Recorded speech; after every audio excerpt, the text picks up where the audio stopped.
لا حول ولا قوة إلا بالله. أنا عايزك كده تسمع معايا وتركز في الفيديو ده. اسمع كده.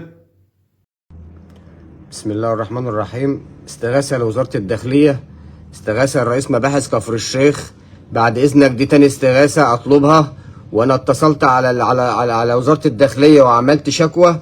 أنا ليا أخ اسمه طه عبد الله طه من محافظة كفر الشيخ مدينة سيدي غازي. الشخص ده على طول يضرب في والدتي في البيت، ومعانا فيديوهات بالكلام ده، وانا نزلت فيديو قبل كده. وطبعا كل الناس في البلد يعني حوالين مننا الجيران ناس محترمه ما لهمش في الكلام ده، وانا الحمد لله والدي الله يرحمه بيتمتع بسيره طيبه، فمش عايزين نضيع السيره دي في الفاضي. ماشي، وجيراننا ناس محترمين، ما ينفعش حد فيهم يتكلم. لو واحد فيهم يتكلم هيعمل لنفسه مشاكل، وكل واحد عنده بيته وعياله. وطبعا الناس دي ناس محترمه ما لهمش في المشاكل، كله ساكت. كل الناس دي مضروره، كل واحد جاري هناك في البلد مضرور. انا بعيد عن البلد بقالي فتره كبيره، بس اتربيت هناك وليا اصحابي هناك وليا ناس، وناس كتير هتشوفني واللي هيعرف هيتكلم. والحمد لله ابويا الله يرحمه توفى وسايب سمعه طيبه، يعني احنا كده بنضيعها اصلا. ابويا الحمد لله الله يرحمه الله يرحمه سايب سمعه كويسه، احنا بنضيعها. وانا مش كده، انا عن نفسي واحد من الناس انا مش طبعي كده. اما يجيب واحده فوق ويقعدها، لا شرع ربنا يسمح بكده ولا كلام من ده، ومعاها طفلين مجهولين الهويه اصلا. انا عارف ان الكلام ده بيسوء لسمعتي انا قبل منه، بس الحمد لله كل واحد معروف ده هو ايه وده ايه وده ايه، كل واحد معروف ان ده محترم وده قليل ادب. انا كل المشكله عندي ان ده انسان عاق، وكلمه عاق دي يعني كلمه قليله خالص. والدتي دي ست كبيره عندها 70 سنه، انا حرام ان انا اروح ادفن نفسي في واحد يعني ما يتقالش على اكتر من كلب، وكلب دي يعني كمان قليله. ممكن انزل اموته، طب خليني اموته، انا في نظر المجتمع مجرم وعيالي اتشردوا. طب وبعدين؟ فاللي ما يربهوش بقى الايام والليالي تربيه الحكومه تربيه. انا بستغيث بوزاره الداخليه، واي واحد يشوف الفيديو خصوصا من بلدنا بالذات يشيره ويقول حق ربنا، ومحدش يخاف ولا حد يرجع ويقول لك انا لا ده يا عم انا خايف من المشاكل. لا، ما عادش زمن المشاكل. هو حوالين مننا ناس جيران متضرره منه والله، وما حد قادر يتكلم، مش عايز مشاكل لنفسه عشان هو مش قليل الادب. يعني حوالين مني جيران كتير اسمع الكلام ده وهتشوفه كلهم ناس محترمه ومش عايزين مشاكل لنفسهم. فطب ليه احنا نحط نفسنا في مواقف زي ديت؟ انا بطلب من محافظ كفر الشيخ يا رب يتحرك رئيس مباحث كفر الشيخ.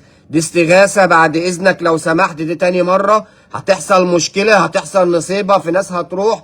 أنا لو نزلت والله العظيم خليني ضربته وموتته في نظر المجتمع إيه مجرم، وأنا عندي عيال مش عايز إن أنا أشردها، بس هي مش هيبقى في حل قدامي غير كده.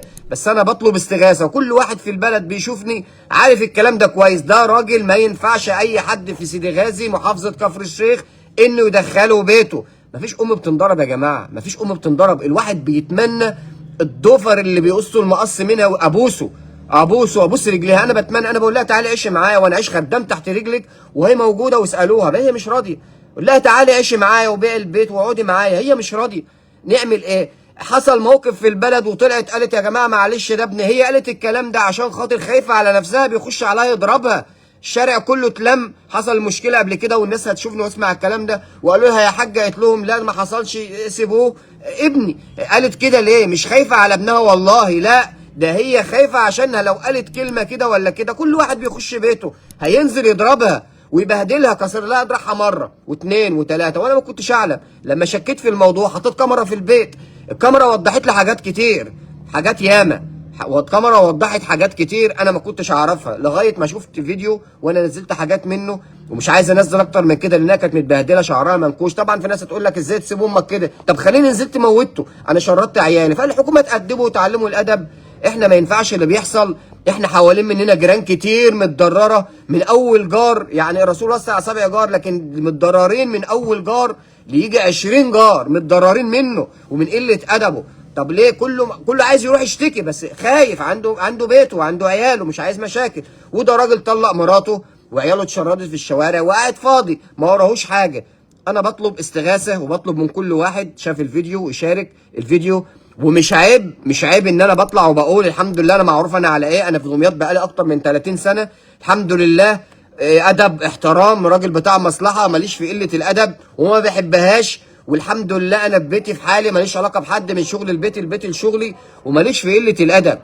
ولكن انا كل اللي بتمناه وزاره الداخليه تتحرك ومش عيب اللي انا بقوله، ومش عيب ان اطلع واتكلم واقول ده اخويا كذا. هو للاسف ان اخويا، بس الحمد لله انا متبر منه، متبر منه. الناس اللي هتشوفني وتقول ده اخوك ومش عارف ايه، لا والله انت ما انت عارف حاجه، ده ما يتسماش اخ.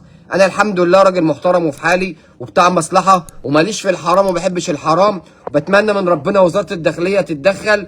وانا مش هرجع لما الحكومه تاخده ويتعلم الادب، ويا ريتهم ياخدوه يحبسوه، ما عدناش عايزينه. لان دي ام يا جماعه، انتوا فاهمين يعني ايه ام؟ اللي معاه اللي امه توفت الله يرحمها هيحس باللي انا بقوله. انا مش هستنى لما امي تتوفى، مش هستنى لما امي تتوفى.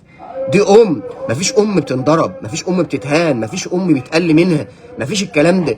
في شباب كتير في الشارع هناك بيتمنوا يخشوا يموتوه، بس مش عايزين نفسهم مشاكل. دي يا جماعه، عيب. دي ست عندها 70 سنه، ما هياش صغيره، وما ما ينفعش اللي بيحصل. يعني انا سكاتي ده هو كله مش عايز ان انا اغضب ربنا واموته. يعني انا لو موتته انا هخش النار فيه، وهو كلب ما يستاهلش. انا اللي انا بطلع ده، وانا عارف ان هو ممكن يسيء ليا، ياثر عليا في حياتي، بس انا مش هياثر عليا في حاجه، عشان الحمد لله انا راجل محترم ومعروف عني. انا هنا بقاله في دمياطي اكتر من 30 سنه، يعني عمره كله هنا، واللي هيعرفنا هيرد كويس وهيرد غيبتي كويس. ده راجل، ده بني ادم عاق، ده بني ادم عاق. يا ريت كله يمنشن لوزاره الداخليه يا جماعه. انا معايا فيديو مش عايز انزله، بتمنى ان هو ينزل، بس مش عايز انزله لان في مناظر ما ينفعش تتشاف. ماشي، ويلا والسلام عليكم ورحمه الله وبركاته.